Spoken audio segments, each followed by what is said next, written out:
Committee of Friends. Simon. Presido. Chief Doctor. Naris. Egbe Fuere. Biggie money. Uwari Bada. Luku. Uwari Bada. Uwari Bada. Omya Kwenako. Sikoda. Blessing. Luku. Blessing. Omya Kwenako. Luku. Eye joya gbe. Eye joya gbe o. Eye joya gbe o pariwo.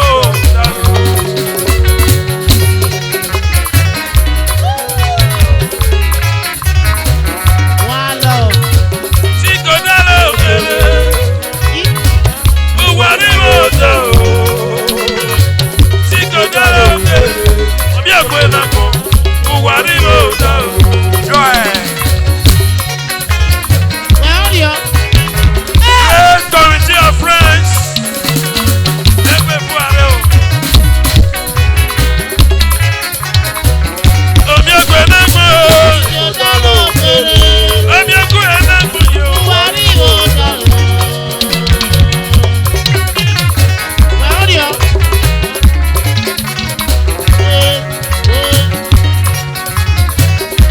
Committee of Friends. Egbe Fuare o. Ese na lo egbe ara ye pere. Omi egbe na mo. Omi egbe na mo yo.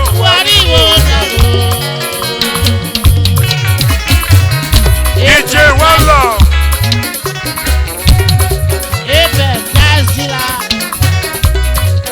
Ejine Emmanuel. Ejine Manomo. Emmanuel de Babo. Ejine. Emmanuel Mechie. Ejine Dododo. Omi ogu enakmo. Omi ogu enakmo yo. Odogbori biaso. Odogbori biaso. Uwa odogbo bie.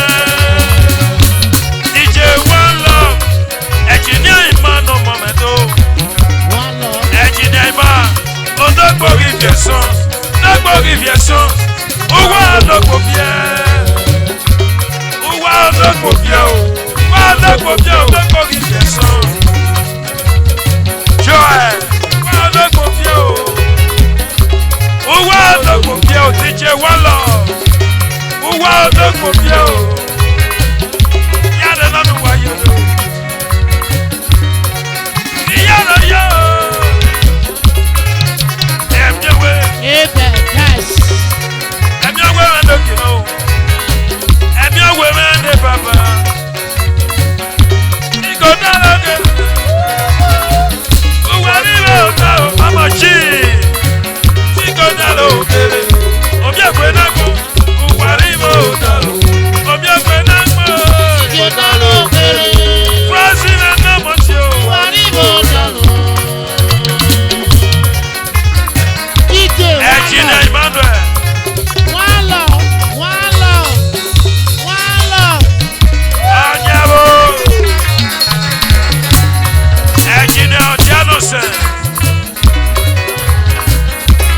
Engineer Janison, my patron.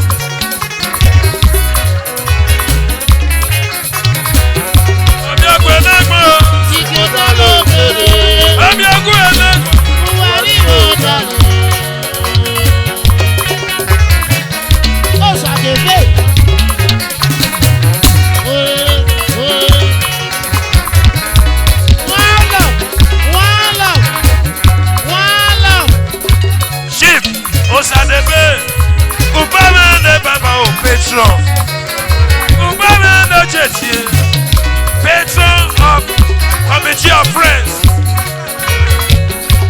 Papa no jemo, Sade beme no momo.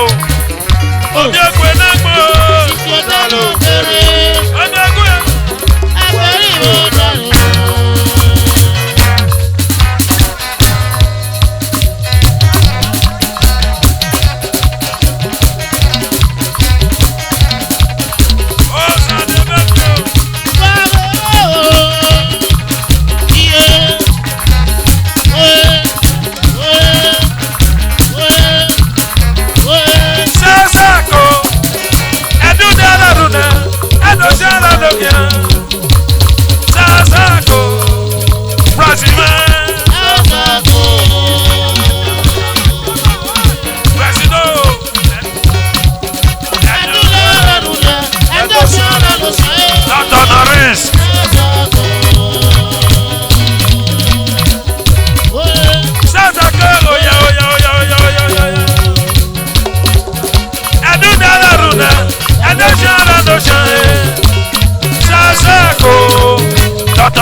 Baba.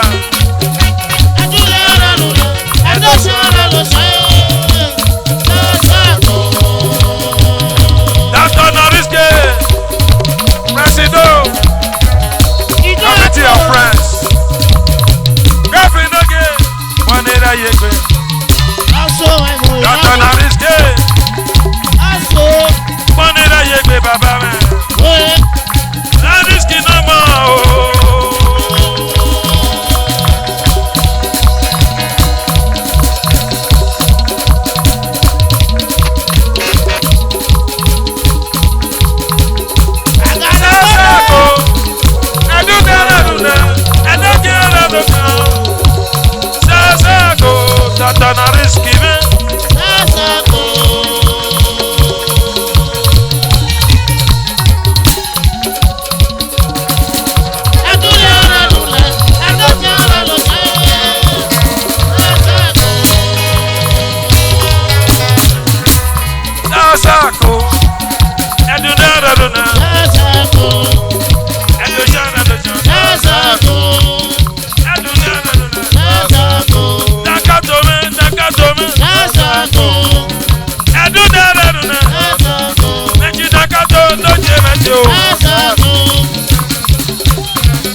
they do. Because of this, you don't go pay. Jiro, ganana. Jiro, ganana.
Daddy, God bless you. Pepeles, Baba. $1 million man. Pepeles. Opanu kiko yo igonelo mo Junior Malo. Opanu kiko yo. Ajano semendo ki. Opanu kiko yo igonelo mo. Abati memo. Opanu kiko yo igonelo mo.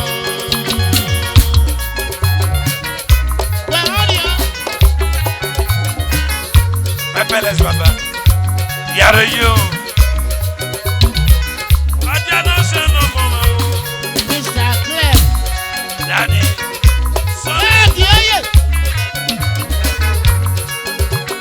Opanu kiko ye igonelo.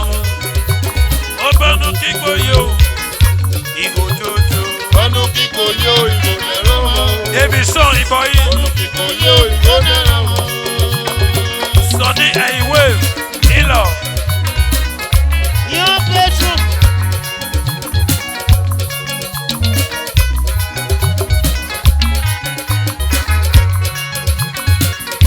Adi ano we go. Abi o yakpe. Adi ano we go papa. Amala. Àwọn ìbọ̀tọ̀ wo. Ẹ̀mí go no papa. Ẹ̀mí go no ẹ̀rọ gbé soso. Deputy Governor. Ẹ̀mí go no kú soso amala. Ẹ̀mí go no gbé soso. Iye. Ẹ̀jẹ̀ àwẹ̀ o. Ẹ̀jẹ̀ àwẹ̀ o. Ọ̀ṣungbó ṣubú. Sheki gede sheki okoduma, sheki gede sheki, saba miye ba pedale. Patrick Yayere, Ediaki Yakede, Ediaki Yakede, Akmanu nole tokpa o.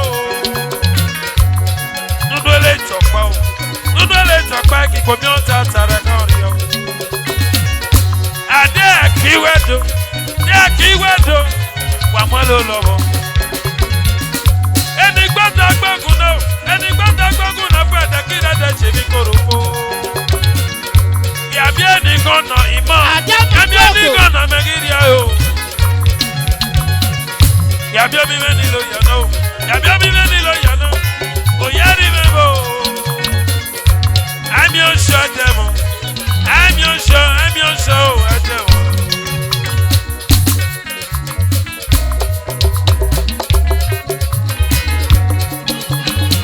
Most Reverend CSO Akigbe JP Ogbogbo niye Mrs. Kala Dumebo Mama Masun Yare Wayoro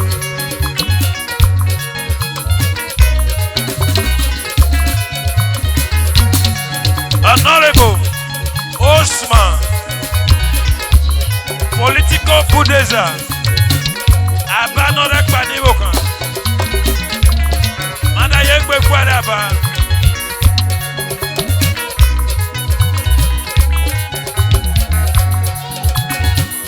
Baba Kaeromo Neromo ni nani o baba Iwe kawe o Wewe miawo yo Wewe do boba go Na wa kon be miawo yo Agi mi e pa sa bolo Na wa mi do boba go Agi mi e pa sa bolo Wewe miawo yo Wewe do boba go Uwa towo tu wa baba Oko etowo dali o Imo ki gbawa wo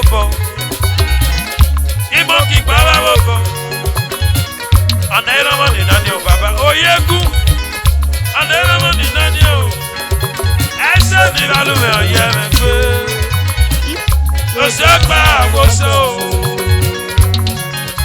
Yaro yo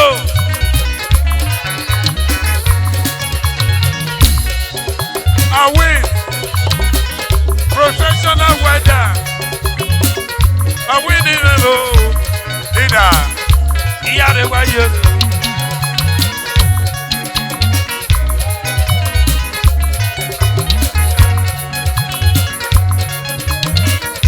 West Itwa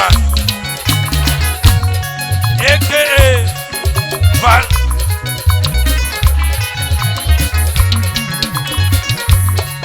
Ayala Aigbe mamo yo Yale wayo Aigbe mamo ni rekwete o Most Reverend CSO Most Reverend CSO Akigbe Jevio Mr. and Mrs. Ekpe Buhari o Agilwe se na ne se maye Agilwe se ne se maye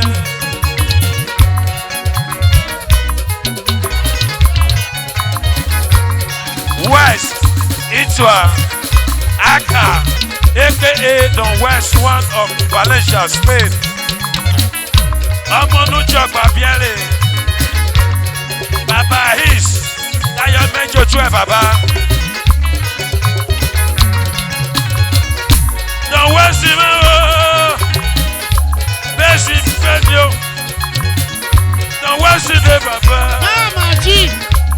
Yare Wayele Eisi Yi Mejo Chue O Baba Don West No Geji Don West De Baba Senalo Ne Gbe Nara Yekore Don West No Gie Reverend CSO Akigbe JP Iyare Nanu Wayoro Baba banu kikoye igona banu kikoyo igododo hey Mama G.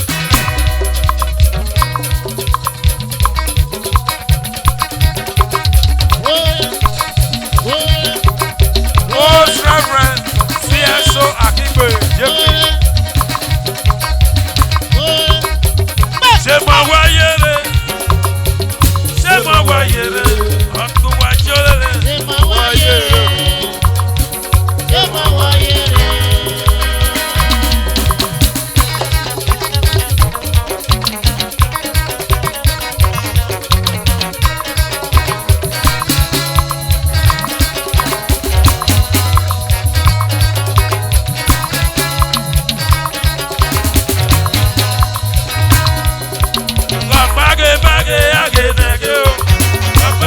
bage agenege wami onuse o oye banye ko magbera bage ki awuge se ma wayere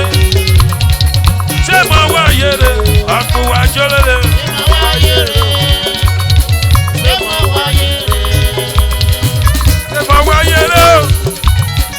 se ma wayere aku wa jolele Chief Ada Bawaki